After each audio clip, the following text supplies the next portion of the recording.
शिवधारा।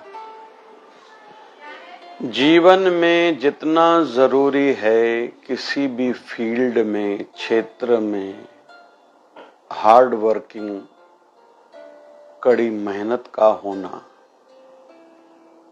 फिर दूसरा उस क्षेत्र, उस फील्ड की जानकारी, नॉलेज, ज्ञान का होना,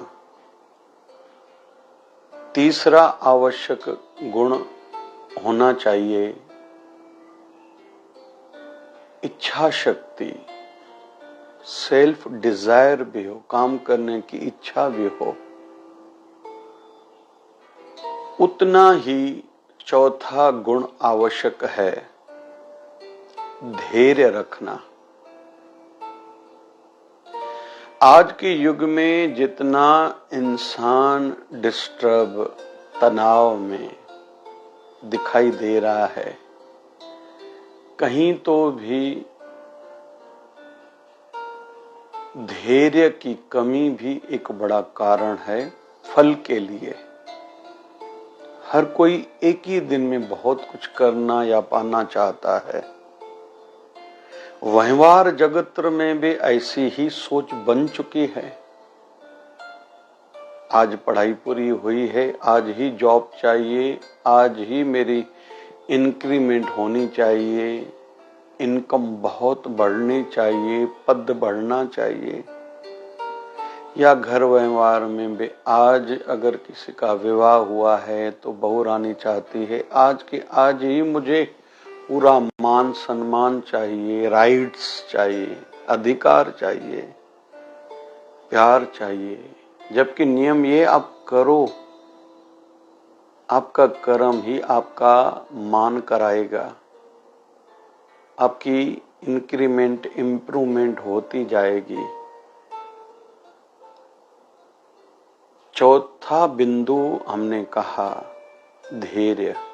पहला हार्ड वर्किंग तो करो भाई, मेहनत करो। दूसरा अपनी फील्ड, क्षेत्र का ज्ञान भी बढ़ाओ। तीसरा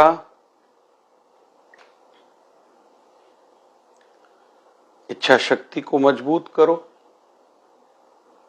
लेकिन देखने में आता है हम लोग यहाँ कमजोर हैं, लेकिन फल पाने के विषय में हम लोग जल्दबाजी में हैं। वैसे ही आध्यात्मिकता में भी ऐसा ही अधीरता हर किसी में दिखाई देती है। आज पूजा की है, आज ही फल मिलना चाहिए, अभी प्रार्थना करिए, अभी भगवान सुने। मैं जो चाहता हूं या मांगता हूं भगवान या हमारे गुरुदेव वैसे ही करें। हमारे हित में जो हो वो हो नहीं, हम जो चाहते हैं, जो मुझे समझ रहा है, जो मैं अभी मांग रहा हूं, जो मैं चाह रहा हूं, वो अभी कभी होना चाहिए। जबकि छोटा बच्चा चाहता है मुझे छुरी या चाकू मां दे, मां नहीं देती। नहीं देने में बच्चे की भलाई है, हित है, कहीं वो हाथ न काट दे। बच्चा मांगता है माचिस, मां नहीं देती तो बच्चे को लगता है मेरी मम्मी अच्छी नहीं है। अरे मां तो भगवान का रूप है, वो नहीं तुझे दे रही। पिताजी कोई बात नहीं मान रहे, उसमें भी तेरा ही हित है।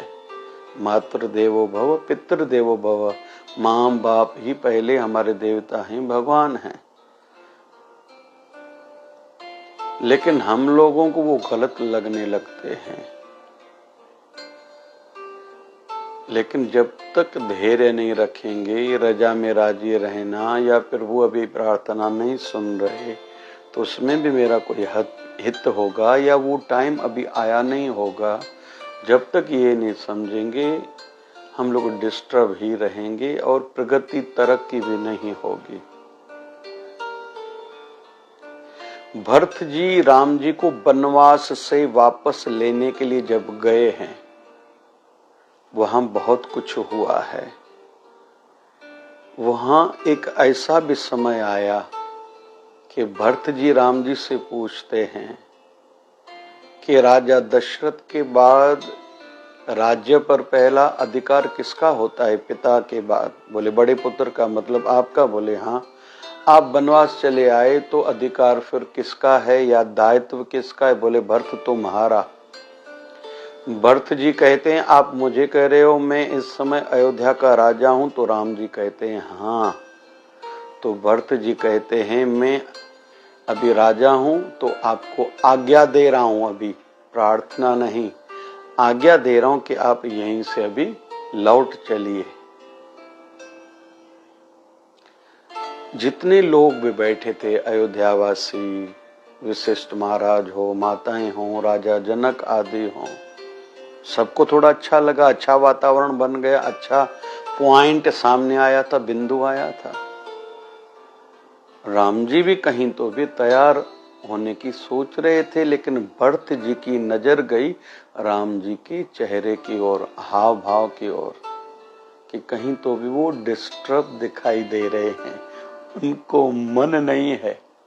लेकिन मेरे कारण उन्होंने हाँ भी भले नहीं कही, लेकिन स्वीकृति कहीं तो भी मौन स्वीकृति दी है। तो भरत जी ने कहा कि नहीं, आपको जो अच्छा लगेगा मैं वो करूंगा, जो मुझे अच्छा लगे या अधिकार मेरा बनता है आप उसको भूल जाओ, आप जो आज्ञा करोगे मैं वही मानूंगा। हम सब जानते हैं, फिर राम जी की चाखड़ियां लेके गए थे, उसको आसन पर विराजमान करके सेवक की भांति 14 साल राज्य अयोध्या का चलाया था। तो भरत जी ने अपने अधिकारों का उपयोग नहीं किया, ये देखा मेरे प्रभु की इच्छा किसमें है। वैसे ही हम सबको घर के बुजुर्ग, हर स्त्री अपने पति के संदर्भ में सोचे, हर संतान अपने माँ बाप के मन के भावों को, इमोशंस को, इच्छाओं को समझे, तो हम लोग तनाव से बच जाएंगे। बस थोड़ी सहजता हो, थोड़ा धैर्य हो, भले हार्ड वर्कर हम लोग हो, बहुत मेहनत करें, भले अपनी क्षेत्र का, फील्ड का हमने ज्ञान भी बढ़ाया है, भले इच्छा भी, शक्ति भी मजबूत है कि हम ऐसा करें, हमने धारणा बना लिए, सोच बना लिए, लेकिन फिर भी फल के लिए तो धैर्य चाहिए। तो जिस क्षेत्र में जो बढ़ना चाहता है उसको यह नियम पालन करने पड़ेंगे।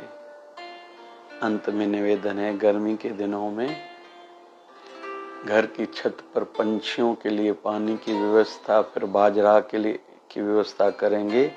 धंधे व्यवसाय में लाभ होता है।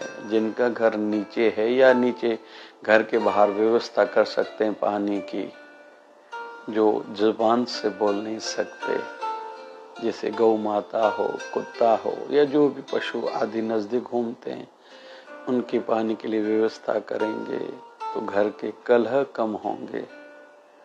और फिर मैं कहता हूँ, हमारे शिवधारा मिशन फाउंडेशन की ओर से कई रेलवे स्टेशंस, बाजारों में यह शिवधारा जलाश्रम की सेवा चलती है। आप भी 20 रुपए आजकल ठंडा कूलर दुकान पर पहुंचा के दे रहे हैं।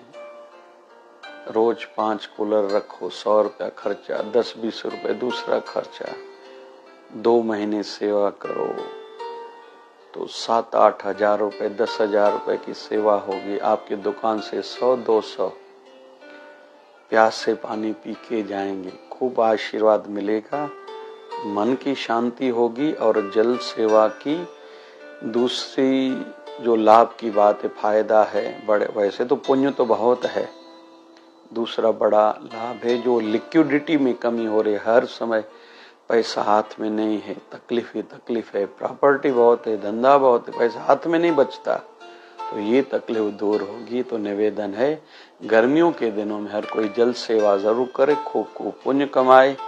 सदगुरु स्वामी शिव भजन जी महाराज की हम सब पर खूब खूब कृपा हो कि हम सब सेवा के क्षेत्र में आगे बढ़ें।